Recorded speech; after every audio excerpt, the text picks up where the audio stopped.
Querido Padre y Señor que estás en el cielo, gracias te damos por tu presencia entre nosotros. Señor, gracias por tu Espíritu Santo. Llénanos, Señor, con tu Espíritu Santo. Que Él, ahora que vamos a abrir tu palabra, ilumine nuestra mente y nuestro pensamiento para entenderla. Como recién cantábamos y te pedíamos, si hay alguna carga, Señor, que hemos traído hasta aquí, la entregamos en tus manos. Para que tu Espíritu Santo nos llene de paz, de alegría y de gozo. Señor, ayúdanos para que podamos escuchar tu palabra en esta noche.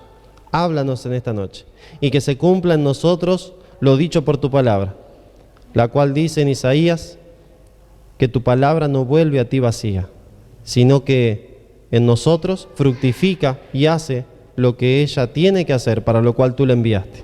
Señor, reclamamos esa promesa en el nombre de Jesús en esta noche. Te pedimos, Señor, que bendigas a todos los presentes, a aquellos que están viniendo, y que tu Espíritu Santo haga que nosotros aquí vivamos un ambiente celestial y espiritual. Que tus ángeles hagan un campamento alrededor. Así como tuviste rodeado a Job, rodéanos en esta noche, para que ninguna presencia del enemigo pueda molestarnos. Quita todo ruido de nuestra mente, para que podamos entender tu palabra y aplicarla en nuestra vida. En el nombre de Jesús pedimos estas cosas. Amén. Bien, ayer iniciamos, pueden sentarse. Ayer iniciamos, ¿sí?, una serie de temas que los titulamos Esperanza Asegurada. Y entonces ayer hablábamos del inicio de la esperanza. Y hablamos entonces que el pecado se inició en el cielo y del cielo se trasladó a la tierra cuando el querubín grande y protector, Lucifer, que ya se había transformado en Satanás, el enemigo de Dios, engañó a Adán y Eva. Y entonces al engañar a Adán y Eva, Lucifer obtuvo un derecho legal. Y era derecho de acceso nuevamente al monte de Sión, el cual se encuentra en el cielo. Y entonces vimos que en el monte de Sión hay una ciudad, la cual llama Hebreos capítulo 12, versículo 22 en adelante, Jerusalén la celestial. Y vimos que ahí en Jerusalén la celestial hay un concilio celestial, el cual se describe no solamente en Hebreos 12, 22 en adelante, sino que también en Job, capítulo 1 y capítulo 2, y también en Daniel, capítulo 7, versículo 9 al 12. Y entonces vimos que en el concilio celestial se sienta Dios, el juez de todos, y delante de él sale como un río de fuego, los cuales son los ángeles ministradores que vienen a la presencia de Dios y se retiran de su presencia. También vimos que ahí asisten miles de millones de seres celestiales. Aunque tendría que asistir un ser terrenal, no asiste, porque el ser terrenal que tenía que asistir es Adán. Pero gloria a Dios, porque hoy por hoy ya no nos representa el enemigo. Hasta el momento en que el enemigo vio a Cristo colgado en la cruz, era nuestro representante en el cielo. Hasta el momento en que el enemigo vio a Cristo Jesús, Miguel, colgado en la cruz, muerto y sepultado, era el representante del planeta Tierra. Porque leímos en Lucas capítulo 4, versículo 6, que todos los dominios del mundo habían sido dados en su mano, por derecho legal. ¿Quién se los había dado? Adán, que era el primogénito de este mundo. Pero vino un segundo Adán a hacer lo que Adán no hizo. Vino un segundo Adán a restaurar a toda la humanidad, y ese segundo Adán era Miguel encarnado, era Cristo. Entonces, cuando Cristo Jesús resucitó, ayer dijimos que el capítulo 12 del libro de Apocalipsis, versículos del 7 en adelante hasta el 13, tiene una bidimensionalidad profética o un doble cumplimiento profético. El primer cumplimiento lo estudiamos ayer y vimos que la primera vez que el gran dragón, la serpiente antigua, que se llama Diablo y Satanás, fue echado del cielo fue cuando nació el pecado en su corazón, lo cual está descrito en Ezequiel capítulo 28 y en Isaías capítulo 14. Pero dijimos que tiene un doble cumplimiento. ¿Cuándo se cumple la segunda expulsión del enemigo de Dios de los atrios celestiales? ¿Cuándo se cumple la segunda expulsión del enemigo de Dios del monte de Sión? La segunda expulsión se cumple cuando Cristo Jesús resucita y asciende al Padre. Porque el libro de Hebreos que ahora nos dice el libro de Hebreos en la palabra de Dios, que ahora tenemos un representante que se compadece de nosotros y que sufrió lo que nosotros sufrimos y que tuvo la naturaleza humana en él. Y entonces nos dice el capítulo 9 del libro de Hebreos que no por sangre de machos cabríos ni por otra sangre, sino que Cristo subió con su misma sangre. Y ahora Él está purificando a los que quieren ser purificados. Él se le está perdonando a las personas que quieren tener perdón de pecados, no por la sangre de los corderitos y la fe en la sangre del verdadero Cordero de Dios, sino ahora sí por la sangre del verdadero Cordero de Dios que quita el pecado del mundo, el cual está en el santuario celestial. Ese santuario está en la ciudad santa, en Jerusalén la celestial, y en ese santuario Cristo ahora intercede por nosotros ante el Padre. Está bueno, ¿no? Y entonces el enemigo de Dios fue nuevamente, cuando Cristo asciende, echado a la tierra. En el trono del concilio celestial que se tenía que sentar Adán, ahora se sienta Cristo Jesús.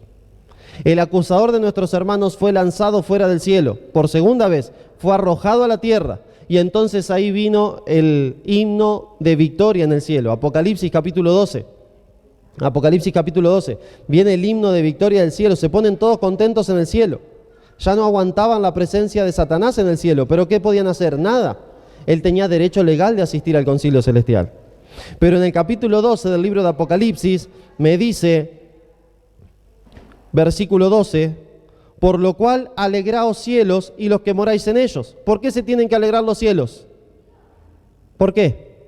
Porque el enemigo de Dios ya fue expulsado para nunca más obtener derecho para asistir al monte de Sión. Nunca más el enemigo de Dios tendrá derecho ni obtendrá derecho legal para asistir al monte de Sión.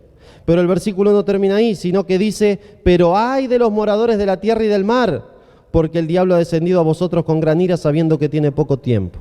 Sabemos por Apocalipsis capítulo 19, Apocalipsis capítulo 17, nos dice que las aguas, el mar, las muchas aguas en un lenguaje profético significa el lugar del planeta Tierra donde hay mucha gente, donde hay mucha población. Entonces la tierra debe significar el lugar donde hay poca población. Pero acá no dice, ay de los moradores del mar, o sea, donde hay mucha población, o simplemente ay de los moradores de la tierra, sino que ay de todos, de los moradores de la tierra y del mar. ¿Por qué? Porque el diablo ha descendido a vosotros sabiendo que tiene poco tiempo. ¿Y con qué descendió? Con gran ira.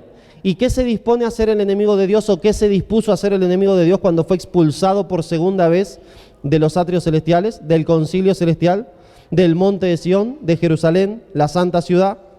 Lo dice en el versículo siguiente. Y cuando vio el dragón, versículo 17, entonces el dragón se llenó de ira contra la mujer es la iglesia, y se fue a hacer guerra contra el resto de la descendencia de ellas, los que guardan los mandamientos de Dios y tienen el testimonio de Jesucristo. Así que el enemigo ahora le está haciendo guerra ¿a quiénes? A los cristianos, a nosotros, a los que guardamos los mandamientos de Dios, porque Jesús dijo, si me amáis, guardad mis mandamientos. ¿Cómo podemos tener el testimonio de Jesucristo? ¿Cómo podemos ser igual a Jesús? ¿Cómo podemos tener un testimonio como el carácter de Jesús? Haciendo lo que Él nos dice.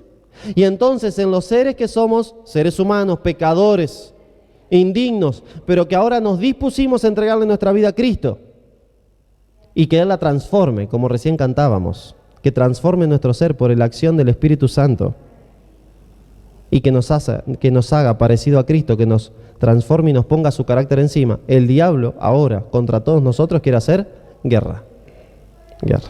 ¿Y cuál es el contexto, mis hermanos, del planeta Tierra ahora?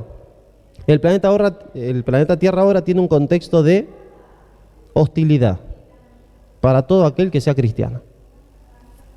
Porque acá me dice que el diablo desciende con gran ira sabiendo que tiene poco tiempo y se ensaña contra la descendencia de la mujer que somos nosotros. Pero hay leyes que cumplir. El enemigo de Dios fue el ser, como vimos, más excelso, la joya de la creación, el más sabio querubín del cielo. Y él conoce muy bien las leyes de Dios. Y él las respeta, porque las leyes de Dios son para respetarlas. Y entonces cuando él respeta lo que no puede quebrantar, se hace cumplidor de eso. ¿Por qué? Porque sabe que hay cosas que él no puede ir más adelante, porque si no, se encuentra con alguien o se encuentra con algo. Fíjense lo que dice Isaías capítulo 59. ¿Se acuerdan de las palabras de Jesús? Hablando de Satanás en Juan 14:30. Vamos a Isaías, En Juan 14:30 Jesús dice, viene el príncipe de este mundo, pero nada tiene en mí. Juan explica en su evangelio cómo Jesús describe que el príncipe de este mundo nada tiene en él, ni nada tiene que hacer contra él. Y entonces en el capítulo 59 de Isaías, me dice la palabra de Dios en el versículo 19, y temerán desde el occidente el nombre de Jehová, y desde el nacimiento del sol su gloria, o sea, por todos lados le van a temer, porque vendrá el enemigo como río. Vendrá el enemigo como río. Apocalipsis capítulo 12, versículo 13, me dice que viendo el diablo que tenía poco tiempo, lanzó como un río contra la mujer y contra su descendencia. Vendrá el enemigo como río. ¿Pero qué va a pasar? Dice la palabra de Dios que cuando el enemigo venga como río, el Espíritu de Jehová levantará bandera contra él. En toda casa, en toda vida, en toda presencia de un verdadero Hijo de Dios hay un estandarte celestial. Es la bandera del Espíritu Santo. El Espíritu Santo levantará bandera. Y cuando los demonios que están habitando nuestro planeta, cuando esa tercera parte de los ángeles del cielo que arrastró la cola del dragón, como vimos ayer en Apocalipsis capítulo 12, que hoy están habitando acá, cuando esos demonios ven ese estandarte, tiemblan, porque no se pueden enfrentar al Espíritu de Dios. En Mateo capítulo 12, Jesús describe cómo los demonios habitan en los seres humanos. Y también describe que el único que puede sacarlos de ahí adentro es el Espíritu Santo. Y da una parábola, la parábola del hombre fuerte. Y dice, nadie podrá saquear, robar una casa que tiene un hombre fuerte adentro si primero no le ata y lo echa afuera al hombre fuerte, y ahí puede robar su casa. ¿Quién es el que ata al hombre fuerte? El hombre fuerte es el demonio. ¿Quién es el que lo ata? El Espíritu Santo. Cuando Jesús mandaba a salir a un espíritu enemigo, a un espíritu de demonio que tenían adentro las personas, y si ustedes leen el libro de Marcos, se encontró con un montón de personas endemoniadas. Por eso Jesús vino a libertar la voluntad humana del poder de los demonios. Y entonces cuando Jesús lo mandaba afuera, nos dice capítulo 12 de Mateo, por las mismas palabras de Jesús, los mandaba afuera por el poder del Espíritu Santo que habitaba en él. Así que nosotros no tenemos nada que temer si el Espíritu Santo habita en nosotros. Porque si el Espíritu Santo habita en nosotros, en nuestra vida está ese estandarte, la bandera del Espíritu Santo. Y cuando el enemigo ve esa bandera, tiembla. Tiembla. Pero ese estandarte está en la vida de aquellos que le permiten al Espíritu Santo que clave ese estandarte.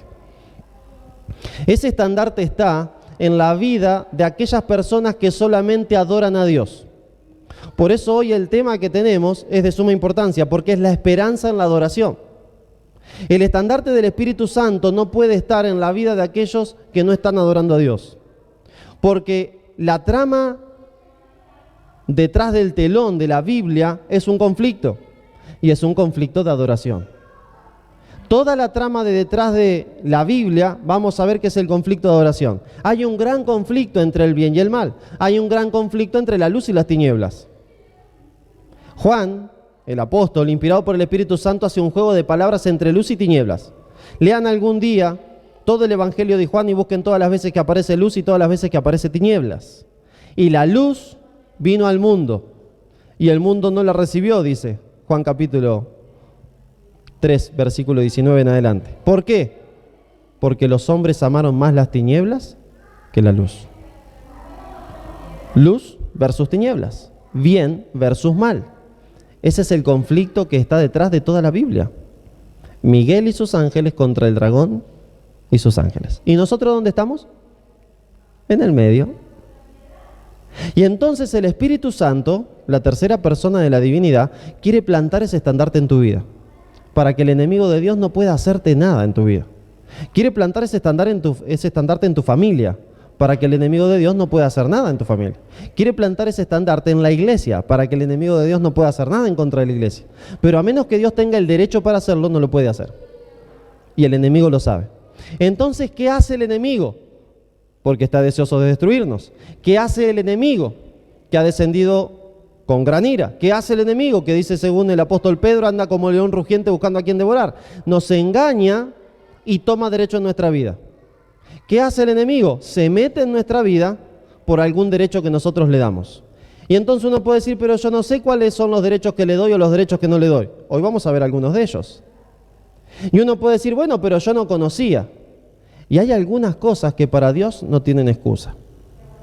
Si yo tuve la oportunidad de conocer y no conocí, es como si hubiera conocido. Fíjense, vamos a leer algunos versículos interesantes y muy contundentes. Isaías capítulo 5. En Isaías capítulo 5, versículo 13, hay una declaración de la palabra de Dios que me llama mucho la atención y que me pone muy atento. Por tanto, mi pueblo fue llevado cautivo, porque no tuvo conocimiento, y su gloria pereció de hambre, y su multitud se secó de sed. Por eso ensanchó su interior el Seol, la muerte, y sin medida extendió su boca, y allá descenderá la gloria de ellos, y su multitud hizo fausto, y el que en él se regocijaba. Por tanto, mi pueblo fue llevado cautivo porque no tuvo conocimiento. Y alguno del pueblo de Dios puede haber dicho, Daniel, Sadrac, Mesac, Abednego, Señor, fuimos llevados cautivos, pero nosotros no pudimos acceder al conocimiento. Oseas capítulo 4, versículo 6. Fíjense lo que dice la palabra de Dios. Si nosotros tuvimos poder al acceso del conocimiento, si nosotros tuvimos la oportunidad de acceder al conocimiento y no lo hicimos, es como si tuviéramos ese conocimiento. Oseas capítulo 4, versículo 6. Y acá la palabra de Dios me dice, mi pueblo fue destruido porque le faltó conocimiento. El asunto es que algunas veces podemos llegar a pensar que esa falta de conocimiento era inexistencia de conocimiento. Era que no existía conocimiento. Pero la Biblia no me dice que no existía conocimiento, sino que le faltó conocimiento. ¿Y por qué le faltó conocimiento? Mi pueblo fue destruido porque le faltó conocimiento. Por cuanto desechaste el conocimiento estaba. Lo desecharon. El conocimiento estaba presente, no le interesó. El conocimiento estaba al acceso de todos, no les importó. Así que por cuanto desechaste el conocimiento, yo te echaré del sacerdocio. Y no termina ahí. Y porque olvidaste la ley de tu Dios, yo también me olvidaré de tus hijos. Cuando las personas se olvidan de Dios, cuando las personas desechan el conocimiento, las consecuencias no solamente caen sobre ellos, sino que muchas veces recaen sobre sus hijos. Porque ¿de quién aprenden los hijos? De los padres. Así que los derechos muchas veces el enemigo que tiene sobre los hijos los tomó primero llegando a los padres. ¿Había falta de conocimiento acá? Sí. ¿Porque no existía conocimiento? No, porque no les importó el conocimiento. ¿Cuántas personas hay en el mundo hoy que aunque tenemos el conocimiento pleno en la palabra de Dios, no les importa? ¿Cuántas personas hay en el mundo hoy que aunque todo está en la palabra de Dios, no se interesan? No tengo tiempo para eso. ¿Qué nos dice el Señor? Que al que le falta conocimiento y al que rechaza el conocimiento, Él lo echará del sacerdocio. Pero está bien, las personas del mundo por ahí no conocen la Biblia y el Señor se encargará, pero me interesa mi vida. Yo no puedo juzgar a los otros. Pero me pongo a pensar en mi vida y digo, ¿me estoy interesando en el conocimiento de Dios? ¿Me estoy interesando realmente en conocer todo lo que la palabra de Dios me dice sobre Dios y sobre mí? Porque si hay algo que la palabra de Dios dice y yo no lo sé, no tengo excusa, porque cada uno de nosotros tiene su Biblia en la casa. Cada uno de nosotros, gracias a Dios, hasta ahora los que conozco sabemos leer. Y cada uno de nosotros podemos acceder al conocimiento. El asunto es que por ahí nos sentimos seguros con un poquito de conocimiento. Entonces conocemos un poquito y ya nos tenemos seguridad. Y bueno, hasta acá llegué, está bueno, está lindo. Pero hay mucho más conocimiento en la palabra de Dios. Y el Señor nos va a pedir cuenta por ese conocimiento. Porque ahí está. Si lo desechamos, es como si lo hubiéramos conocido, pero no lo hubiéramos hecho. Interesante. Y entonces la reprensión de Dios es, porque desechaste el conocimiento, yo te echaré del sacerdocio. Y cada uno de nosotros podemos decir, bueno, yo me salvé porque yo no soy sacerdote. ¿Estás seguro? Yo no soy sacerdotisa. ¿Estás segura? Primera de Pedro 2:9. Porque vosotros sois linaje escogido, real sacerdocio, nación santa, pueblo adquirido por Dios. Somos todos sacerdotes y sacerdotisas. Comúnmente se le llama el sacerdocio de todos los creyentes. Toda persona que decide seguir a Cristo se transforma en un sacerdote o en una sacerdotisa de Dios. ¿Para qué? Para llevar las virtudes de aquel que nos llamó de las tinieblas a su luz admirable. Entonces, este versículo me está hablando a mí, te está hablando a vos. Y en esa época el pueblo de Dios pereció porque le faltó conocimiento, porque no estudiaron. Pero nosotros esta noche estamos estudiando. Nosotros esta noche estamos adquiriendo conocimiento. Y eso es para darle gloria a Dios. Porque aunque tenemos cosas que hacer, cada uno de nosotros, estamos separando un tiempo en este día para venir hasta la iglesia para adquirir conocimiento. Y Dios quiera que el Señor pueda encontrar en nuestro corazón el lugar para darnos el conocimiento que Él nos quiere dar, que en esta noche es la esperanza en la adoración, dentro del foco del conflicto entre el bien y el mal, y dentro del foco de los derechos que a veces el enemigo toma en nuestra vida sin que nosotros nos demos cuenta. Y entonces vamos a ver ahora cuál es la realidad de este conflicto. Vamos a ver ahora cuál es la realidad de la adoración en tu vida y en mi vida. Vamos a ir a Isaías, ahora capítulo 27, versículo 11. Isaías, capítulo 27, versículo 11.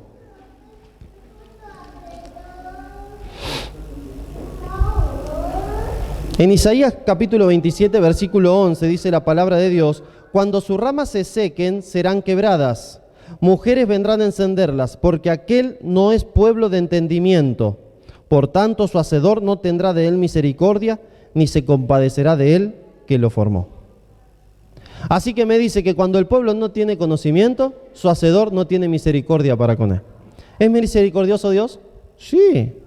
¿No me dice la palabra de Dios que Él es misericordioso? En los mandamientos no me dice que Él es misericordioso en el segundo mandamiento, que Él hace misericordia a millares de los que guardan su pacto. Y ahora estamos en el nuevo pacto y hay que guardarlo también al nuevo pacto. Y Él es misericordioso, pero cuando el pueblo de Dios no tiene conocimiento porque lo desechó, Él no puede tener misericordia para con su pueblo, porque no tiene derecho de hacerlo. Porque no tiene derecho de hacerlo. Cuando Jesús murió en la cruz, ¿qué fue lo que logró? Abrir otro camino. Cuando Jesús murió en la cruz, ¿qué fue lo que logró? Abrir una puerta que estaba cerrada. Era la puerta de la salvación. La puerta de la salvación antes de la muerte de Cristo estaba abierta con una promesa: yo voy a ir, me voy a hacer ser humano, voy a vivir una vida como la que tendría que haber vivido Adán, sin pecado, me voy a encarnar en una naturaleza humana después de 4000 años de pecado, voy a tener hambre, voy a tener sed, voy a padecer de todo. Y entonces, déjenme hacer un paréntesis, no podemos entender en plenitud por nuestra mente finita cómo es que Jesús fue 100% humano y 100% divino. Hay debates de hace más de 100 años. No podemos entenderlo. Simplemente hay que aceptarlo por fe. Porque la palabra me dice que Jesús era 100% humano y también me dice que era 100% divino. Hay tantas cosas para estudiar en la Biblia para cambiar mi vida que miren que me voy a poner a pensar algo que es incomprensible. Es más, tenemos un par de escritos interesantes que algunos de ellos se encuentran en Deseo de todas las gentes y en otros libros que se nos aconseja que estudiemos la vida de Jesús, pero más allá de su naturaleza, que estudiemos los acontecimientos de su vida. ¿Jesús era 100% humano? Sí. ¿Era 100% divino? Sí. ¿Y cómo era eso? No tengo idea. Pero cuando vaya al cielo, me voy a ir a la clase que van a dar esa. Entonces va a haber una clase, me imagino, en la Universidad Celestial. Va a haber una universidad ya para mí. Y entonces nos van a inscribir, ¿no?, en la universidad. Y entonces yo me voy a inscribir en la materia naturaleza de Cristo. Y ahí me voy a meter. Mi mente ya va a ser otra. Voy a tener una comprensión más amplia. Y bueno, ahí me voy a ir anotando en las materias, ¿no? Pero hasta ahora yo lo acepto por fe. Cristo fue 100% humano y 100% divino.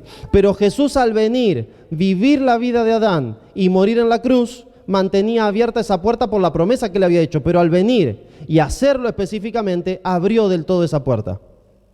Y entonces ahora cualquier persona se puede salvar si acepta la sangre de Cristo y camina por el camino de la salvación. Jesús abrió ese camino. Jesús abrió esa puerta.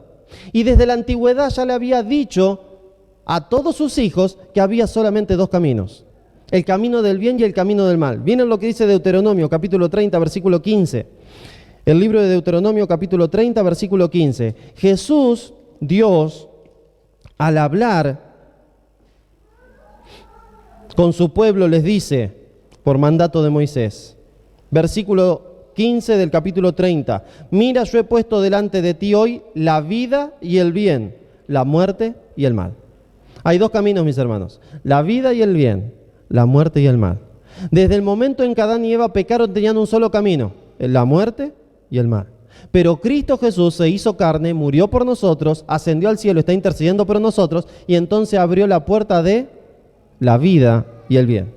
Y entonces ahora les dice, versículo 16. Porque yo te mando hoy que ames a Jehová tu Dios, que andes en sus caminos y guardes sus mandamientos, sus estatutos, sus decretos, para que vivas y seas multiplicado. Y Jehová tu Dios te bendiga en la tierra en la cual entras para tomar posesión de ella.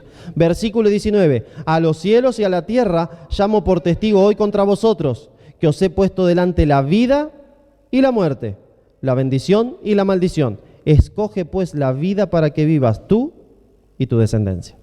Nosotros, mis hermanos, necesitamos hacer una elección, porque con las elecciones que hacemos le damos derecho a Dios de que nos ayude o le damos derecho al enemigo de que nos hunda.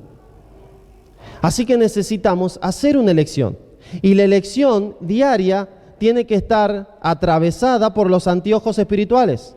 La palabra de Dios me dice, no mirando aquello que ve, sino lo que no se ve. Lo que no se ve con los ojos de la fe, con anteojos espirituales. Cuando nosotros nacemos otra vez del Espíritu, es como que el Espíritu Santo nos pusiera un nuevo lente, ¿sí?, de contacto, el lente espiritual.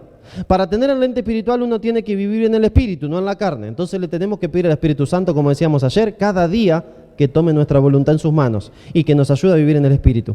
Cuando uno vive en el Espíritu y tiene el conocimiento de la palabra de Dios, puede discernir las cosas espiritualmente. Y entonces uno puede mirar más allá de lo que se ve y analizar cada situación que le pasa en la vida, cada problema que tiene con su familia, cada problema que tiene con la iglesia, desde la perspectiva espiritual, desde el gran conflicto entre el bien y el mal. Desde la perspectiva espiritual, desde el foco del conflicto de adoración. Y esa es la perspectiva que Dios quiere que cada uno de los hijos tengan. Lo que pasa es que a veces estamos tan entretenidos con la vida que tenemos acá en el mundo que nos desenfocamos. Pasa que a veces estamos tan preocupados por las cosas perecederas que nos desenfocamos y entonces no tenemos ese foco espiritual. Nos dejamos los lentes espirituales porque perdemos demasiado tiempo con los lentes espirituales. ¿O no? Cuando nos ponemos los lentes espirituales perdemos tiempo, ¿no? Uno se pone los lentes espirituales y empieza a ver cosas y dice, uy, pero ¿esto cómo es? Y hay que ir a la Biblia a ver qué pasó en esa situación que uno todavía no comprende. Y cuando va a la Biblia, perdemos tiempo.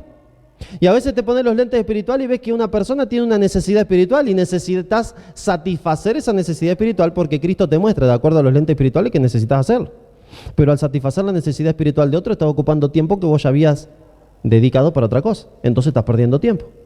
Con los lentes espirituales se pierde tiempo para las cosas perecederas, pero se gana tiempo para la salvación y la eternidad. Necesitamos esos lentes, necesitamos vivir en el Espíritu para analizar cada situación que pasa en nuestra vida desde la naturaleza espiritual. ¿Por qué? Porque es la única forma de ver cuáles son los derechos que el enemigo está tomando en mi vida y en tu vida. Es la única forma de cortarle el acceso al enemigo para que ingrese en tu vida, en tu familia, en tus hijos, en tus nietos, en la iglesia. Es la única forma, tener esos lentes, vivir en el Espíritu. ¿Por qué? Porque el conflicto es la adoración. Jeremías capítulo 6, versículo 19. Jeremías capítulo 6, versículo 19. Ahora se nos pone lindo aquí en Jeremías capítulo 6 cuando nos dice, oye tierra, he aquí yo traigo mal sobre este pueblo, el fruto de sus pensamientos, porque no escucharon mis palabras y aborrecieron mi ley. Cuando viene el mal, decíamos ayer analizando la historia de Job, muchas personas piensan que es de parte de Dios. Y el Señor en alguna forma nos dice en la Biblia, como para que entendamos, que el mal viene de su mano. Yo los castigaré, yo los reprenderé. Dice el libro de Jeremías, yo traeré a los caldeos. Pero es para que se entienda, no es que Dios llamó a los caldeos y los trajo. El asunto es que Dios perdió el derecho de protección sobre su pueblo. Porque aquí me dice que cuando trae el mal simplemente deja que pasen los frutos de sus pensamientos. Entonces muchas veces en nuestra vida cuando nos viene el mal, no es Dios que está trayendo el mal. No es Dios que me está dando el mal, sino que Dios no está pudiendo retirar el mal, sino que Dios no está pudiendo echar el mal. ¿Se acuerdan de algo que pasó en el desierto con los israelitas? Vinieron unos animalitos que son larguitos, cilíndricos, más o menos, que tienen una piel que la cambian cada tanto, que tienen una lengua que se divide en dos y que tienen dos dientes grandotes. Eran serpientes. Dice que eran serpientes ardientes porque los mordían y se morían. Y entonces, ¿qué les dijo el Señor Jesús? Hagan una cruz, un palo, y cuelguen ahí una serpiente de bronce. Todo aquel que mire la serpiente, era el tipo de Jesús esa serpiente. Va a vivir, pero el que no la mire se va a morir. ¿Qué había pasado con el pueblo? Habían dejado de adorarlo a Él. ¿Qué había pasado con el pueblo? Habían dejado de mirarlo. Y entonces el Señor no pudo mantener el cerco protector. Y entonces cuando el Señor levanta el cerco protector, vienen los frutos de nuestros pensamientos. Así que vemos que en el conflicto de adoración no solamente son las acciones importantes, sino también ¿qué? Los pensamientos. Los pensamientos. Capítulo 7, damos vuelta a la página, versículos 16 en adelante. Tú pues no ores por este pueblo, ni levantes por ellos clamor ni oración, ni me ruegues, porque no te oiré. ¿Qué le pasa a Dios? Se enojó, está encaprichado. A veces lo humanizamos a Dios, ¿no? Dice, no me ruegues por este pueblo, no me ores por este pueblo, no te voy a escuchar, no te voy a escuchar. Y entonces Jeremías, pero Señor, como hacen los chicos, ¿no? ¿Era así que hacía Dios? No, Dios no hacía así. El asunto es que no podía escucharlos. Cuando Dios dice que no puede escucharlos, tenemos que entender ese oír desde el contexto histórico en el que lo está diciendo, que es el pueblo hebreo. Es Jeremías quien está escribiendo. Y está escribiendo en hebreo. Cuando una persona dice, oí tus palabras, significa que las escuchó e hizo conforme a esas palabras. Si Dios dice que no los puede oír, significa que no puede oír y retribuir ese pedido.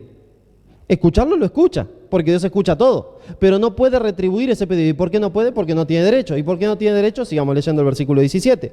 ¿No ves lo que estos hacen en las ciudades de Judá y en las calles de Jerusalén? Los hijos recogen la leña, los padres encienden el fuego y las mujeres amasan la masa. ¿Y para qué es? Para hacer tortas a la reina del cielo y para hacer ofrenda a dioses ajenos para provocarme a ira. ¿Me provocarán ellos a ira, dice Jehová? ¿No obran más bien ellos mismos su propia confusión? ¿Qué pasaba? El Señor, mientras el pueblo no lo estaba adorando a Él, Él no podía oírlos. Los escuchaba, pero no podía contestar sus súplicas. ¿Por qué? Porque no tenía derecho para hacerlo. ¿Qué dijimos que es el fondo del telón de la Biblia? El gran conflicto entre el bien y el mal. El enemigo nos reclama como suyos y el enemigo se goza en que nosotros demostremos que somos de Él. Dice Jesús que el enemigo es mentiroso desde el principio. Cuando decís una mentira, ¿quién te reclama como suyo? El enemigo, Satanás. Me dice Primera de Juan. ¿Primera de Juan? No, Juan 8:44.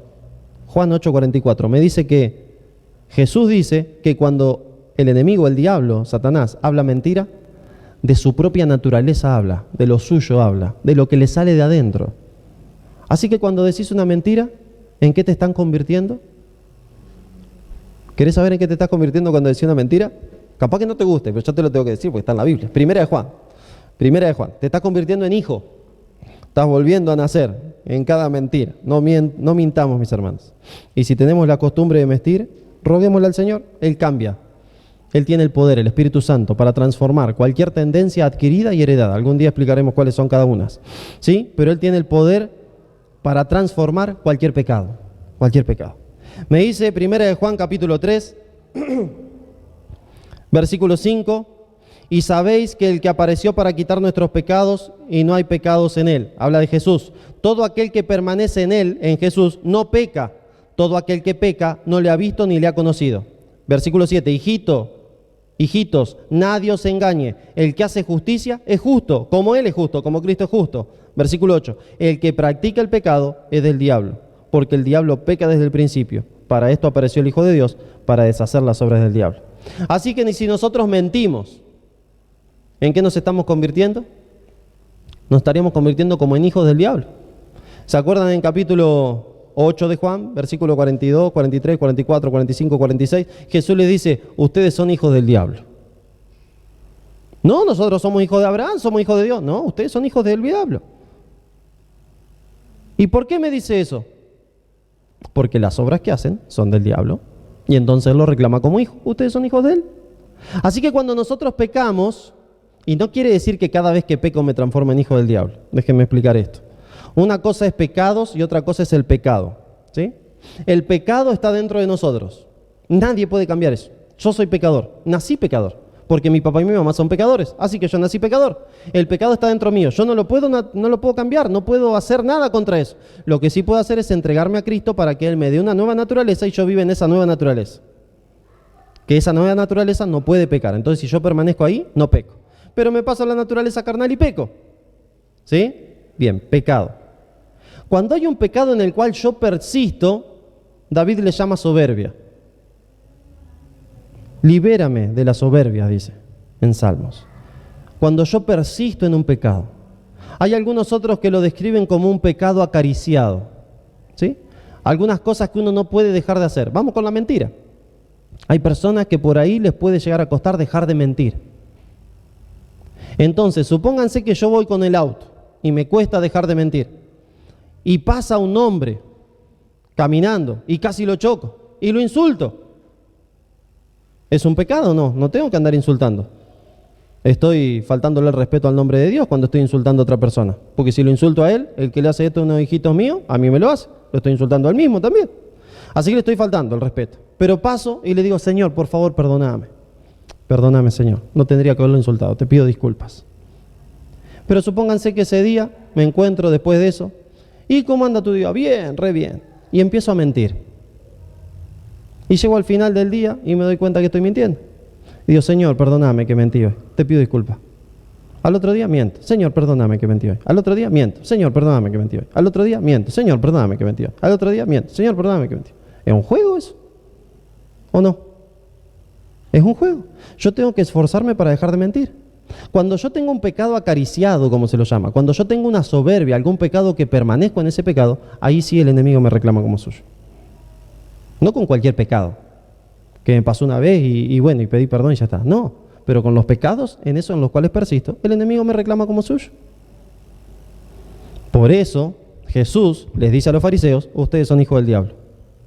Porque no era que estaban cometiendo un pecado de un momentito, estaban persistiendo en decir que él tenía el demonio adentro. Los fariseos le decían, ¿qué? ¿Nosotros estamos diciendo mal que vos sos samaritano y tenés demonio adentro? Y venían diciendo eso, venían persistiendo en eso. Jesús le dice, pero las obras que hago son de mi Padre, si no me creen a mí, crean a las obras. No, vos tenés demonio, enceguecidos por el pecado. Y hay veces que las personas, nosotros, estamos enceguecidos por los pecados. Entonces el enemigo nos reclama como suyos, y el enemigo reclamaba a los fariseos como suyos. Y a veces a nosotros nos reclama como suyo. Imagínense que el Señor tiene un regalo para darme, pero necesita que yo sea hijo de Él para darme. Si no soy hijo de Él, no me lo puede dar. Y entonces yo persisto en un pecado. ¿El Señor me puede dar ese regalo? No. No tiene derecho para darme ese regalo, porque yo no soy hijo de Él. Soy hijo del enemigo, porque estoy persistiendo en un pecado. Y entonces el enemigo, el cual es el fiscal, porque es el acusador de nuestros hermanos, dice, Señor, vos no le podés dar nada a Pablo Ferrero, porque él está en pecado. No cometió un pecado, está en pecado. ¿Cuál es la diferencia? Vamos otra vez con el estoy manejando, ¿no?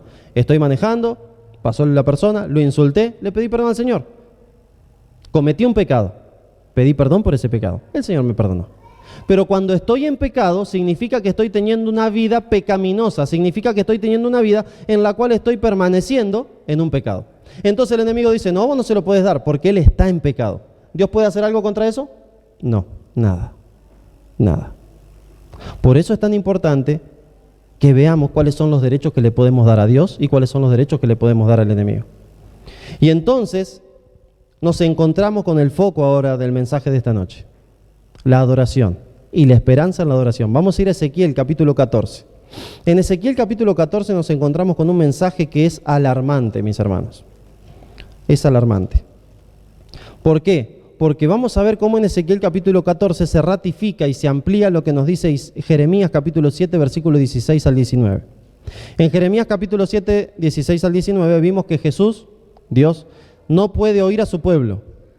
Lo puede escuchar, pero no los puede oír. O sea, no puede responder lo que ellos están pidiendo. ¿Por qué?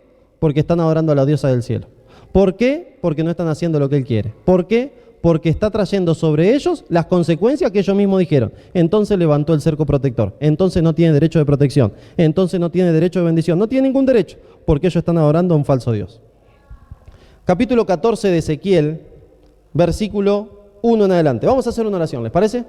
Vamos a cortar acá un poquitito, hacemos una oración y vamos a seguir. Acá viene el foco y me gustaría que estemos atentos y que el Espíritu Santo nos pueda hablar. Así que vamos a orar juntos.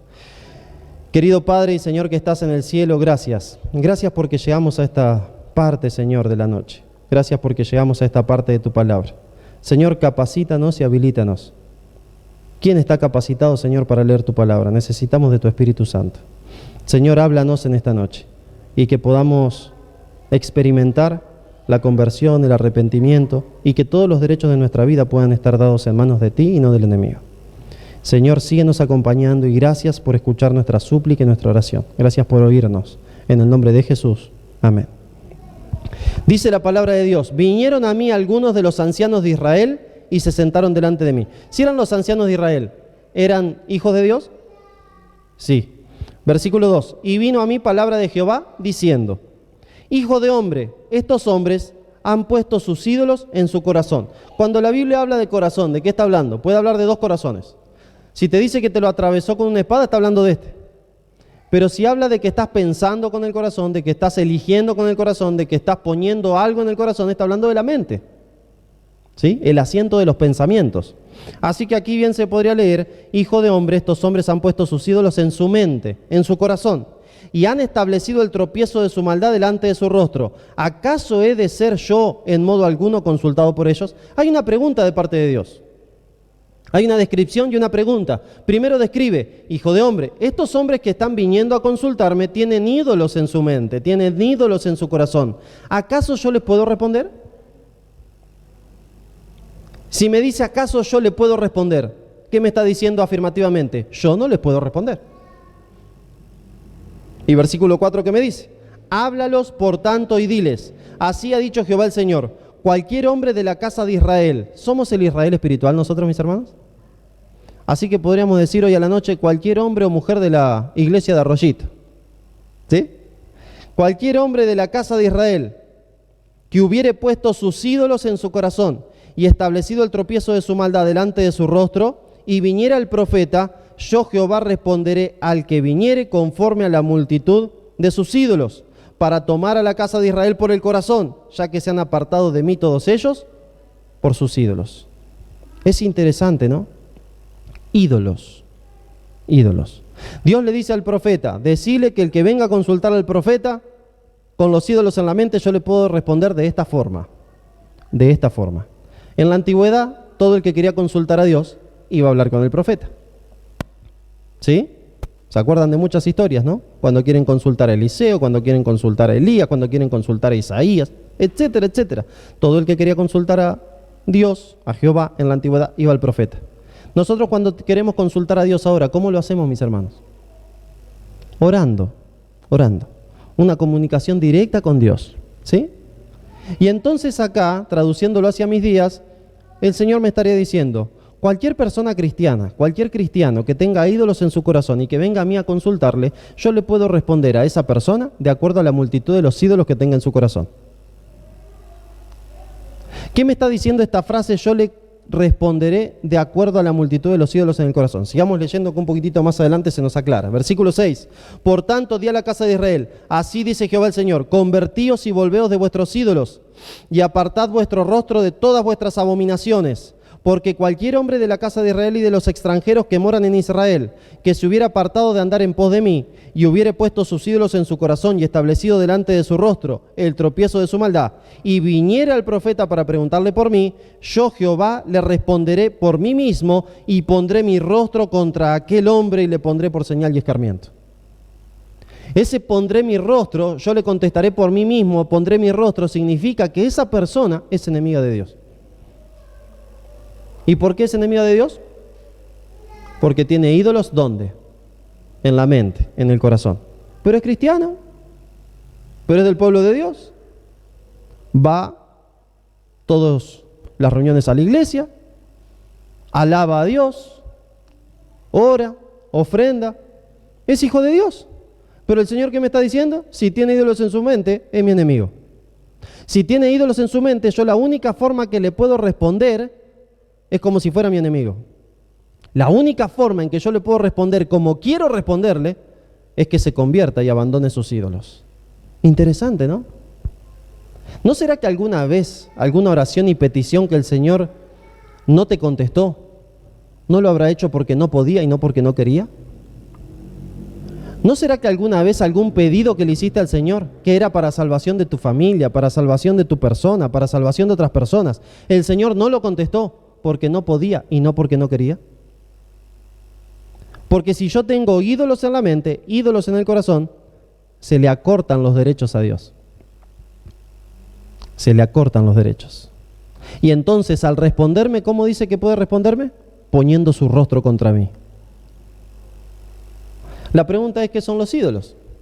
Porque Juan también me habla en contra de los ídolos. Me dice en 1 Juan 5:21, hijitos, guardaos de los ídolos.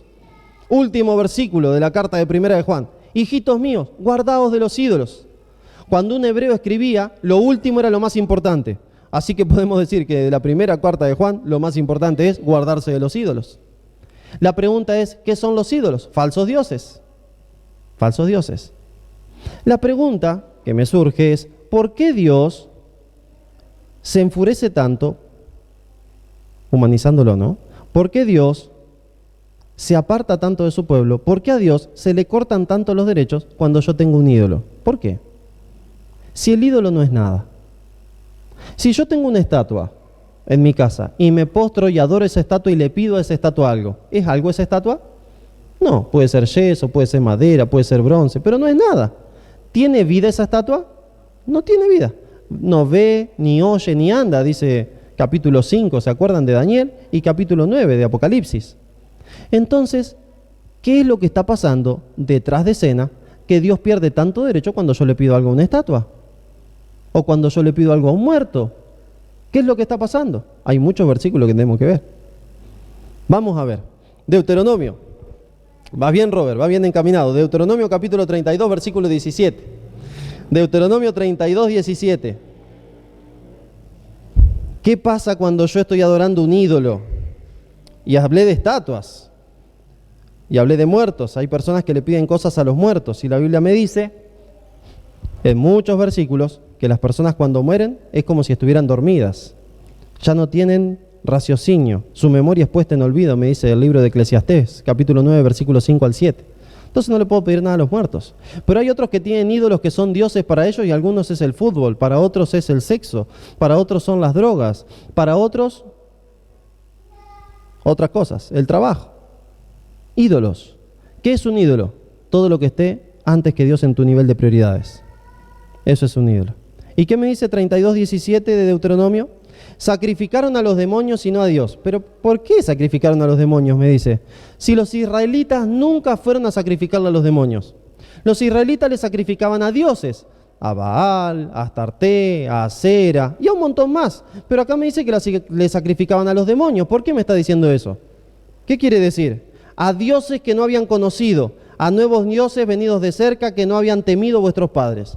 O sea que acá me pone en un mismo nivel y me los pone como sinónimos a los dioses y a los demonios. O sea que gracias a este versículo yo empiezo a entender que cuando yo tengo un ídolo en la mente, cuando yo le rindo adoración a otro dios o a un ídolo, el que está recibiendo esa adoración no es ese ídolo, sino el demonio que está detrás de ese ídolo. Ahora entiendo que cuando yo tengo un falso dios, detrás de ese falso dios hay demonios recibiendo mi adoración. Y pregunto, ¿para qué sirve que ellos reciban la adoración? Para que ganen derecho en mi vida. Porque en el concilio celestial, donde se analiza la vida de cada uno de nosotros, como se estaba analizando la vida de Job, en Job capítulo 1 y capítulo 2, al pasar tu nombre por el concilio celestial y al vos elevar una plegaria, una oración reclamando una bendición, si el enemigo tiene derecho en tu vida, el Señor no te puede contestar. Por eso, el conflicto de adoración está detrás de toda la Biblia. Porque el enemigo busca ser adorado. Porque si yo adoro al enemigo, pierdo derecho celestial. Si yo adoro al enemigo, él gana derecho en mi vida para destruirla. Si yo adoro al enemigo, y no necesito adorar un demonio, si el trabajo está antes que Dios, si la plata está antes que Dios, si el sexo está antes que Dios, si la música está antes que Dios, si cualquier cosa está antes que Dios, estoy adorando al enemigo. Y entonces, ahora me doy cuenta de que el Señor no puede contestarme como Él quiere, sino que ahora me ve, desde cierta perspectiva, como un enemigo. ¿Por qué? Porque soy adorador de los demonios. Interesante, ¿no? Pero no es un solo versículo, no podemos construir todo un argumento en un solo versículo. Vamos a buscar más. Levítico capítulo 17, versículo 7. ¿Qué me dice? Levítico capítulo 17, versículo 7. Y nunca más sacrificarán sus sacrificios a los demonios, tras de los cuales han fornicado. Tendrán esto por estatuto perpetuo por sus edades. Los israelitas, cuando se mezclaron con las naciones que se encontraban en el lugar donde Dios los mandó, cometieron un gran error, un gravísimo error. ¿Cuál fue? No hacerle caso a Dios. El Señor dijo que no se mezclen con ellos. El Señor dijo que destruyan todos sus dioses. Eso está en Deuteronomio capítulo 7. El Señor dijo que arrasen con todo. Y ellos ahí quedaron. Y dejaron sus dioses. Y entonces empezaron a adorar a sus dioses. Algunos de esos dioses eran, por ejemplo, los Baales. Y a Baal, ¿cómo se lo adoraba? Como a todo dios de la fertilidad, con orgías. Por eso me dice acá que adoraron a los demonios fornicando.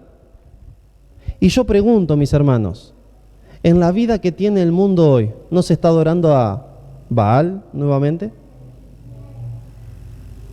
Cuando uno va en el mundo y vive en el mundo y no conoce a Dios, o conoce a Dios y está renegado, y se va una noche a un boliche, sale, se encuentra con una señorita y ahí van y hacen de lo suyo. El jueves sale otra vez y sale, se encuentra con otra señorita, va a hacer de lo suyo. El sábado sale de nuevo. ¿No es eso adoración? ¿No es lo más importante en la vida de esos pobres jóvenes el sexo? En los adultos, porque los jóvenes no solamente son, en los adultos, cuando tienen a su esposa, pero aparte tienen otras chicas porque viajan mucho y entonces tienen una novia en cada puesto, ¿no? En cada sector. ¿No es eso adoración? ¿Por la fornicación? Cuando nos ponemos en internet y sale alguna chica con poca ropa o algún hombre con poca ropa, porque las mujeres también pueden adorar como los hombres, ¿no? Pongo hombre porque yo soy hombre, entonces siento con más autoridad no hablar de las chicas, de los hombres. Cuando los hombres estamos en internet y pasa alguna chica con poca ropa y le damos un clic y empezamos a meternos en sectores de pornografía, ¿no es eso adoración? ¿Por medio de la fornicación? Porque el Señor trae sobre nosotros las consecuencias de nuestros pensamientos. No necesito acostarme con la chica. ¿Se acuerdan lo que dijo Jesús? Aquel que en su mente ya codició, ya pecó. ¿No es eso adoración? Cuando pongo en mi nivel de prioridades el fútbol antes que a Dios, ¿no es eso adoración? Cuando pongo en mi nivel de prioridades la familia antes que a Dios, ¿no es eso adoración? Y no hablo de que la familia no tenga un muy buen nivel de prioridades. La familia es lo primero, después de Dios. Como los Benvenutos, ¿se acuerdan? Lo primero es la familia. Después de Dios. Después de Dios. Porque Jesús dijo, el que no aborrece a todo por causa de mi nombre no es digno de mí. No quiere decir que tenemos que odiar a la familia, pero sí tiene que decir que si en algún momento nos encontramos en una situación en la cual tengo que ofender a Dios, a mi familia, ¿por quién decido? Lo diré a tu nivel de prioridades. Y ahí te darás cuenta a quién estás adorando, a Dios o a tu familia. ¿Y por qué es importante esto, mis hermanos? Porque el enemigo gana derecho en nuestra vida por nuestra mala adoración. O por nuestra adoración falsa. Hay muchos otros versículos que podríamos buscar. Salmo 106, 34, Deuteronomio 7, 25 y 26. Pero vamos a ir a uno más. Primera de Corintios 10, 20. Primera de Corintios 10, 20. El apóstol Pablo también nos aconseja de que no nos hagamos partícipes con los demonios. Primera de Corintios 10, 20. Antes digo que lo que los gentiles sacrifican, a los demonios lo sacrifican, y no a Dios. Y no quiero que vosotros os hagáis partícipes con los demonios. ¿Qué dice Éxodo 20, 3 al 6? ¿Qué dice Éxodo 20, 3 al 6? Hay una parte de la Biblia, la cual cuando fue escrita no fue escrita por Moisés la primera vez, sino que fue escrita por Dios. Y fue escrita en piedras, y son los 10 mandamientos. ¿No? Fue escrita por el dedo de Dios, en tablas de piedra. Le dio la primera, Moisés se enojó cuando bajó y vio que el pueblo había roto el pacto, estaba haciendo una fiesta a Jehová adorando un becerro. Falsa adoración. ¿Quién estaba ganando derecho en la vida del pueblo ese? El enemigo, porque no estaban adorando a Jehová, estaban adorando a un becerro en nombre de Jehová. Así que Moisés, dándose cuenta que habían roto el pacto, rompe las tablas de la ley y sube, les tiene que preparar otras tablas al Señor, otras piedras, y Dios nuevamente con su dedo las escribe. Y el segundo mandamiento me dice, no tendrás dioses ajenos delante de mí. No te harás imagen, ni ninguna semejanza de lo que está arriba en el cielo, ni abajo en la tierra, ni en las aguas debajo de la tierra. No te inclinarás a ellas ni las honrarás, porque yo soy Jehová tu Dios, fuerte, celoso, que visito la maldad de los padres sobre los hijos hasta la tercera y cuarta generación de los que me aborrecen, y hago misericordia a millares a los que aman y guardan mis mandamientos. Vemos que acá la falsa adoración tiene sus consecuencias. Tiene sus consecuencias. La falsa adoración, mis hermanos, tiene consecuencias gravísimas hasta la tercera y cuarta generación. Porque la ley de la herencia que Dios había creado para bendición, después del pecado se transforma en una maldición. Porque no solamente heredamos lo bueno, heredamos lo malo también ahora. Dios quisiera que heredemos solo lo bueno, ¿no? Pero lo malo también. Cuando Él nació y empezó a crecer, empecé a ver cómo había heredado lo malo mío. Y decía, pero Señor, ¿por qué heredó eso también? Porque es la ley de la herencia. El Señor la hizo para bendición, no iba a haber pecado en esta tierra. Así que el Señor hizo la ley de la herencia dentro del diseño del ser humano. ¿Sabían ustedes que hay un libro donde habla del diseño del ser humano, no? Ese está en Salmo 139, versículo 16. Algún día tenemos que hablar de los libros celestiales, los 4 que aparecen en la Biblia. En el diseño del ser humano, ya cuando tengamos la materia diseño del ser humano, me voy a inscribir ahí también y ahí me van a explicar cómo es la ley de la herencia. Pero hoy no sé. Pero sí sé esto. Nosotros le heredamos las cosas a nuestros hijos. Le heredamos las cosas a nuestros hijos. Y entonces el Señor quería que heredemos siempre cosas buenas, cosas buenas, cosas buenas, cosas buenas, cada vez para mejor. Pero tristemente ahora con el pecado le empezamos a heredar lo peor, lo peor, lo peor, lo peor. Y hay muchas veces en la familia que dicen, mirá, igual al abuelo es este, igual al abuelo. ¿Por qué? Y no, porque el abuelo era así enojón, se enoja y frunce el ceño igual. Cosas malas, ¿no? También se heredan. También se heredan. Por eso el Señor nos dice en el segundo mandamiento que la adoración es muy importante. Porque de acuerdo a nuestra adoración, las consecuencias pueden ir sobre nuestros descendientes también. Sobre nuestros hijos, sobre nuestros nietos. Por eso hay muchas veces que el enemigo toma derecho en una familia y en los descendientes de esa familia. Por eso hay muchos casos, que tal vez ustedes escucharon alguno, de personas que han estado endemoniadas. ¿Y por qué era? Porque la mamá se había vendido al demonio o por el papá se había vendido al demonio y entonces el enemigo había tomado derecho sobre la familia. ¿Quién le da el derecho al enemigo o quién le da el derecho a Dios sobre los hijos que no tienen todavía la capacidad de decidir por sí mismos? ¿Quién le da el derecho? Los padres. Los padres, mis hermanos.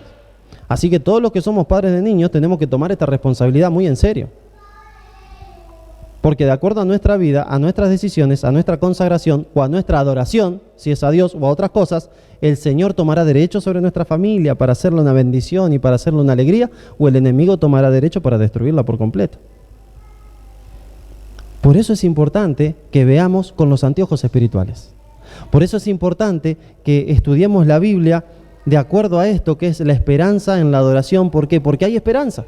Pero necesitamos conocer las reglas del juego, porque si no conozco las reglas del juego, ¿cómo juego? Y en las reglas del juego hay derechos y hay condiciones. Y entonces ahora me doy cuenta de que si estoy adorando otra cosa que no es Dios, el enemigo toma derecho en mi vida. ¿A ustedes les gustaría darle derecho al enemigo en su vida? No, a mí tampoco. Pero pónganse a pensar, ¿será que alguna vez le dimos derecho al enemigo en la vida sin darnos cuenta? ¿Será que alguna vez nos descuidamos y no sabíamos esto y entonces el enemigo acarrió consecuencias malas sobre nuestra familia y el Señor no pudo hacer nada sobre eso porque yo le estaba dando derecho? Necesitamos cortarle ese derecho. Necesitamos consagrarnos a Dios. ¿Qué nos decía Ezequiel? Convertíos, conviértanse de los ídolos. Conviértanse y yo otra vez los voy a poder oír. Primera de Samuel 15:23. Primera de Samuel 15:23. ¿Qué me dice la palabra de Dios allí? Porque como pecado de adivinación es la rebelión, y como ídolos e idolatrías, la obstinación. Por cuanto tú desechaste la palabra de Jehová, Él también te ha desechado para que no seas rey. Acá me dice que la obstinación y la rebelión es lo mismo de que si yo tuviera un ídolo. Como pecado de idolatría es la obstinación. ¿Cuándo decimos que un hombre o una mujer son obstinados? Cuando son cabezas duras, ¿no? Si lo tradujéramos a nuestra versión Paul habla hoy, ¿no? Le diríamos, cuando es cabeza dura y siguen las cosas malas, es como si tuviera ídolos. El pecado de obstinación, el pecado de rebelión. ¿No será que a veces el Señor no encuentra derecho en nuestra vida porque somos muy obstinados, porque somos muy cabeza dura, porque somos muy rebeldes. Hay veces que el Señor perdió todo derecho sobre su pueblo, en el pueblo de Israel. ¿Por qué era? Y Él se lo dice: ustedes son un pueblo de dura cerviz, ustedes son un pueblo de cabeza dura. Yo quiero hacer lo que quiero hacer con ustedes y ustedes no dejan. Y a veces el Señor no puede hacer lo que nosotros necesitamos que Él haga, porque no lo dejamos, porque somos obstinados. Y eso es como pecado de idolatría. El mismo derecho que el enemigo adquiere en nosotros cuando tenemos ídolos, lo adquiere en nosotros cuando somos obstinados, cuando somos de cabeza dura. Por eso necesitamos un corazón blando, un espíritu humilde y manso. Y ahora encontramos profundidad en las palabras de Jesús, que nos dice que nosotros debemos ser como Él, mansos y humildes de corazón. ¿Por qué? Porque si somos obstinados, el enemigo del Señor adquiere derecho a nuestra vida, porque la obstinación es igual al pecado de idolatría. ¿Qué más tenemos para decir? Segunda de Reyes, segundo libro de Reyes, capítulo 1, versículo 2. Segundo libro de Reyes, capítulo 1, versículo 2. Y Ocosías cayó por la ventana de una sala de la casa que tenía en Samaria, y estando enfermo, envió mensajeros y les dijo: id y consultad a Balzebú, dios de Crón, si he de sanar de esta mi enfermedad.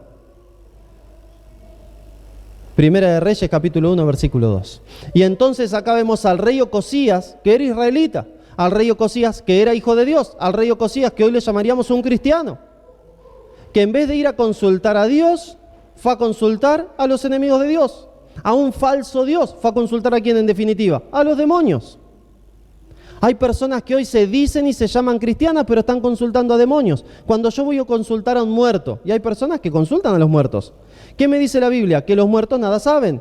Pero me dice la Biblia que cuando Saúl fue a consultar a la pitonisa de Endor, se encontró con el espíritu de Samuel. ¿Quién era ese espíritu? Samuel no puede ser, porque la Biblia me dice que los espíritus, los hombres cuando mueren, no es que su espíritu anda vagando por ahí, sino que los hombres cuando mueren, ahí nomás quedan planchaditos, como dormidos. Por eso Jesús en capítulo 11 del libro de Juan dice: nuestro amigo Lázaro duerme, vamos a despertarle. Y entonces los discípulos le dicen: pero estamos a kilómetros, cuando llegamos ya se despertó. Está muerto, muchachos, les dice él. Por eso Jesús compara la muerte como un sueño. Cuando uno está durmiendo, ¿te pueden consultar por algo? Bueno, algunos que son medio sonámbulos, ¿no? ¿Pero te pueden consultar por algo cuando estás durmiendo? No. ¿Quién es ese Samuel que se le apareció a Saúl? Un demonio disfrazado de Samuel. Y hoy hay personas que, aunque se llaman cristianos, aunque dicen amar a Dios, andan consultando a demonios, consultando a seres espirituales que dicen ser sus parientes muertos, que hablan con la misma voz, que dicen las mismas palabras, pero que son demonios. Y me dice: pero me dijo cosas que solo ella podía saber. Ojos espirituales. ¿Y por qué te las dijo? Porque los demonios te tienen estudiado. ¿Cuántos demonios cayeron del cielo? Millones de millones. ¿Quién sabe si se repartieran uno por cada uno? Somos 7.000 millones en el planeta Tierra de seres humanos. Si se repartieran, bueno, vamos repartiendo en formas iguales, dicen los demonios. ¿Quién sabe? Capaz que tenemos 20.000 demonios para cada uno. ¿Vos te pensás que son sonsos? Ellos te estudian y conocen todo sobre tu vida. No solamente sobre tu vida, deben tener un archivo. Entonces conocen de tu papá, de tu mamá, de los papás de tu mamá y de los papás de tu papá, de los papás de los papás y hasta Dan. Entonces saben todas las cargas hereditarias que vos traes. Y entonces saben con qué tentación seducirte, porque saben toda la tendencia heredada que vos traes. ¿Qué son las tendencias heredadas? Las cosas malas que nuestros padres, abuelos y antepasados nos heredaron. Las debilidades de carácter. Y entonces el enemigo te viene y te seduce. ¿Por qué algunos los seduce con una cosa y a otros los seduce con otra? Porque no somos todos iguales.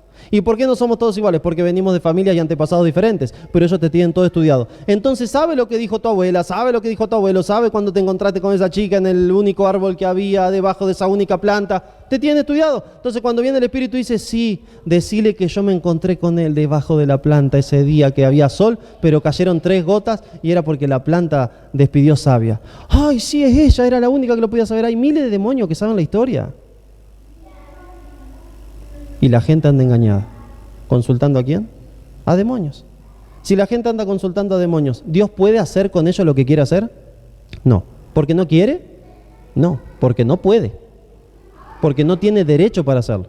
El asunto ahora no es pensar en los otros, sino pensar en mi vida. ¿Dios está pudiendo hacer conmigo lo que quiere hacer? Porque si no está pudiendo hacer conmigo lo que quiere hacer, es muy probable de que yo le esté dando derecho al enemigo y no derecho a Dios. Es muy probable de que yo necesite darle todo el derecho a Dios. ¿Y cómo hago? Necesito hacer un análisis de mi vida. Necesito hacer un análisis de mis prioridades. El Señor se compromete a hacer por nosotros lo que nosotros no podemos hacer por nosotros mismos. Pero nunca se comprometió a hacer por nosotros lo que nosotros sí podemos hacer por nosotros mismos. Él va a hacer lo que nuestras capacidades no nos lleguen. Él va a hacer lo que con nuestra fuerza humana no podamos. Él va a hacer lo que yo no necesite decidir. Pero para que Él lo haga, yo primero necesito tomar una decisión. Y para que Él haga lo que yo no puedo hacer, necesito primero hacer lo que yo sí puedo hacer. ¿Dios podía sanar a Naamán el leproso? Sí. ¿Lo quería sanar? Sí. ¿Lo iba a agarrar y lo iba a zambullir así fuerte Dios 7 veces adentro del agua? No. ¿Quién tuvo que meterse 7 veces adentro del agua? Naamán. Tuvo que hacer lo que él tenía que hacer, para que Dios pueda hacer en él lo que él quería hacer. Entonces nuestra vida es igual. Yo tengo que hacer lo que a mí me corresponde hacer. ¿Y qué es? Analizar mi vida. Ponerme con un papel adelante en mi casa, hacer una oración y decirle: Señor, necesito que tu Espíritu Santo me muestre cuáles son las cosas que yo tengo mal. Señor, necesito que tú me muestres qué es lo que yo tengo que cambiar en mi vida. Señor, necesito que tú me muestres si hay algo en mi vida que le está dando derecho al enemigo, porque yo solamente te quiero dar el derecho a ti. Y entonces ponete a pensar, ponete a charlar con tu esposa. Si vivís solo, ponete a charlar solo con el Señor y empezá a notar cuáles son las cosas que posiblemente le están dando derecho al enemigo en tu vida. Puede ser cosas que tengas en tu casa, que en vez de adorar a Dios estén adorando al enemigo. Si hay alguien que tiene alguna imagen de algún muerto en la casa y que haya recibido adoración de algunas otras personas, aunque vos no le estés dando adoración, es un falso Dios. Les hago una pregunta. ¿A Dios le habrá gustado que algún israelita tenga algún Baal colgado en la casa? ¿A Dios le habrá gustado que algún israelita tenga una estatuita de Baal colgada en la casa? No. Porque ¿qué era Baal? Un falso Dios. Pero muchas veces nosotros podemos tener un montón de Baales colgados en la casa y no darnos cuenta. Ay, pero ese Baal me lo regaló mi abuelita. Y con mi abuelita era tan linda y tiene valor sentimental para mí. Valor sentimental le está dando derecho al enemigo para que obre en tu vida. Va tu abuelita, la amaste, y si murió tu abuelita, ya está. Tenés fe en la resurrección, que si el Señor la va a juzgar y si la encuentra con el peso adecuado, como vimos en Daniel capítulo 5, se va a salvar. Pero tirá la basura esa que le está dando derecho al enemigo. Ay, es que, no, como que si me desprendo de esto es como que ay, si no te desprendes de eso, el Señor nunca va a poder obrar como quiere obrar en tu vida. Entonces necesitamos darle el derecho al Señor. Y no solamente en cosas que tengamos colgadas. Pueden ser cosas que tengamos en la computadora, pueden ser cosas que haya dentro de nuestro ropero, pueden ser cosas que haya en el estante donde está el televisor, pueden ser DVD, pueden ser CD de música. Ponete a pensar si la música que escuchás adora a Dios o adora al enemigo. Y no digo que no hay que escuchar música que no sea de alabanza al Señor, no digo eso. Pero si escuchás mucha música, ponete a pensar en esto. De todo el tiempo que escuchás música en el día, ¿cuánto tiempo estás dedicando a escuchar música que alaba a Dios y otra música? Cuando te pones a escuchar música que alaba a Dios, ¿la disfrutás o disfrutás más de la otra? Porque nuestro oído se afina para la adoración. Entonces, si yo no estoy disfrutando una alabanza a Dios, significa que no lo quiero adorar. Entonces, ponete a pensar también en la música que estás escuchando. En los programas que estás viendo por televisión o lo que buscas en internet, ponete a pensar en eso también.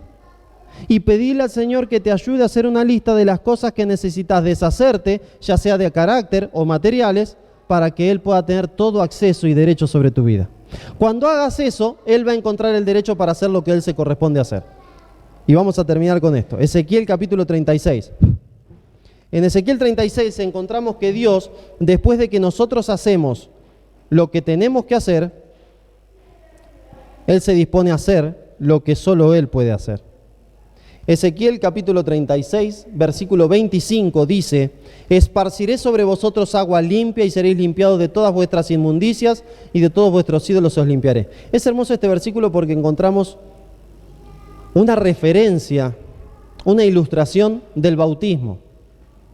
Y en esta semana no vamos a alcanzar a hablar del bautismo, pero en la semana que tenemos en junio, Dios mediante, con la ayuda del Espíritu Santo, vamos a hablar del bautismo. Y vamos a hablar cómo le da derecho al Señor el bautismo y cómo le quita derecho al enemigo el bautismo. Y nos vamos a dar cuenta de que el bautismo es un acto legal. donde el Concilio Celestial analiza la vida del bautizante y cuando se bautiza pasa a ser otra persona con otra ciudadanía. Y solamente ese derecho se lo puede dar la persona que entiende, comprende y lo hace de todo corazón. Entonces el Señor se compromete a limpiarnos de todas nuestras inmundicias. 26. Os daré un corazón nuevo y pondré espíritu nuevo dentro de vosotros y quitaré de vuestra carne el corazón de piedra y os daré un corazón de carne. Versículo 27. Y pondré dentro de vosotros mi espíritu y haré que andéis en mis estatutos y guardéis mis preceptos y los pongáis por obra. ¿Qué me dice entonces? Que Él se compromete a limpiarme de todas mis inmundicias y de todos mis ídolos. De todas mis inmundicias y de todos mis ídolos. Pero primero yo tengo que hacer mi parte, que es pedirle al Señor que me ayude a analizar mi vida y decir, Señor, ¿cuáles son mis inmundicias? ¿Cuáles son mis ídolos? Y yo te aconsejo que hoy cuando vuelvas a tu casa, te tomes un tiempito y que analices eso en tu vida. Que le pidas al Señor, si estás solo, que te ayude. Si estás como familia, reúnanse el matrimonio y díganle, Señor, mostranos si como matrimonio tenemos algo que entregarte. Después que se reunieron como matrimonio, cada uno reúnase solo. Porque mañana vamos a hablar de los derechos individuales. Y pasado mañana vamos a hablar de los derechos colectivos o corporativos. Y nos vamos a dar cuenta de que el enemigo puede tomar derechos solamente en una persona o por una persona puede tomar derecho en un grupo de personas. Y nos vamos a dar cuenta de que Dios puede tomar derecho en una persona solamente por esa persona, o que también Dios puede tomar ciertos derechos en un grupo de personas por una persona. Así que primero el matrimonio, o la familia, después cada miembro. Y entonces ahí cuando tenemos la lista, pidámosle fuerza al Señor para que nos ayude a deshacernos de todo lo que sea para nosotros un ídolo. Yo mañana voy a hacer una caja allá atrás, al fondo, ¿sí? Una caja que va a estar forrada, con papel afiche. Yo les aconsejaría que si ustedes quieren y pueden, que mañana, si tienen algo que tirar en su casa, se compra una bolsita negra para que nadie vea lo que es y la traen y la depositan en la caja. Para deshacerse de cualquier cosa que tengan en su casa que le esté dando derecho al enemigo. Y entonces agarramos en esa caja, después de que tengamos el sermón de mañana, y vamos hasta el patio, y lo que sea quemable, lo quemamos. Y lo que sea tirable, mañana en la noche me voy, no sé dónde queda todavía acá el basurero, pero voy y lo tiro. Y lo rompo en el basurero. Pero sería bueno que nos deshagamos de todo aquello que nos tenemos que deshacer. Para que el enemigo no tenga ningún derecho en nuestra vida. Y que solamente tenga derecho el Señor. Y el capítulo 37 del libro de Ezequiel me dice en el versículo 23, ni se contaminarán ya más con sus ídolos, con sus abominaciones y con todas sus rebeliones. Y los salvaré de todas sus rebeliones con las cuales pecaron, y los limpiaré y me serán por pueblo, y yo les seré a ellos por Dios. Cuando nosotros hacemos una limpieza del corazón, cuando le pedimos al Señor que nos muestre qué es lo que tenemos que dejar para darle el derecho a Él, Él lo hace. Y se cumple esta promesa. Y yo seré a ellos por Dios, y ellos serán a mí por pueblo. Y yo, está diciendo Dios, tendré todo el derecho sobre ellos. Y yo podré hacer con ellos lo que quiero hacer. Y yo podré cumplir mis propósitos con ellos. Pero es necesario primero que le demos todo el derecho. Yo en mi vida, mis hermanos, muchas veces tuve que sacar cosas de mi vida que le daban derecho al enemigo. Muchas veces me di cuenta tarde de cosas que estaba haciendo o decidiendo o pensando que le daban derecho al enemigo.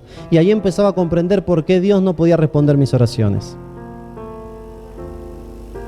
Y gloria a Dios que el Señor en esta noche nos trae este mensaje.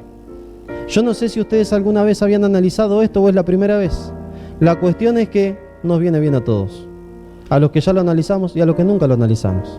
Porque puede ser que en nuestra vida haya algo que le esté dando derecho al enemigo. Y sería bueno que en esta noche le preguntemos al Señor qué es. Y mañana traigamos eso que le está dando derecho al enemigo y lo depositemos allá. Si es un defecto de carácter, no lo puedo tirar en una bolsa, ¿no? Así que le tengo que clamar al Señor y tirárselo en sus manos. Y decirle, Señor, tengo este defecto de carácter también. Aparte de esto, tengo este defecto de carácter. Por favor, Señor, tomame y transformame. Yo no puedo transformar mi carácter, Señor. Soy obstinado, ¿no? Y ser obstinado es como idolatría. No puedo transformarme. Traté, pero no puedo. Por favor, transfórmame tú. Y entonces el Señor lo hará. Pónganse a pensar. ¿Creen que tienen algo en su casa o en su vida que necesitan entregarle en las manos del Señor? para que Él nos cambie, nos transforme y le demos el derecho a Él? ¿Les parece? ¿Tienen algo? Yo también.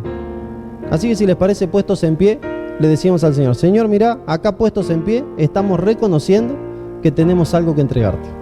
Estamos reconociendo ahora que nos damos cuenta de que posiblemente el enemigo tenga derecho en nuestra vida por algunas cosas que hoy a la noche vamos a hablar contigo, Señor. Pero puestos en pie, estamos reclamándote que ahora tomes el derecho completo sobre nuestra vida. Puestos en pie, ahora estamos reclamándote, Señor, que nos ayudes a saber qué es lo que le está dando derecho al enemigo, porque no queremos nada que ver con eso. Nosotros no queremos perdernos junto con él. Nosotros queremos salvarnos, porque para eso Cristo murió, dio su sangre y me vino a salvar y abrió una puerta que es la puerta de la salvación.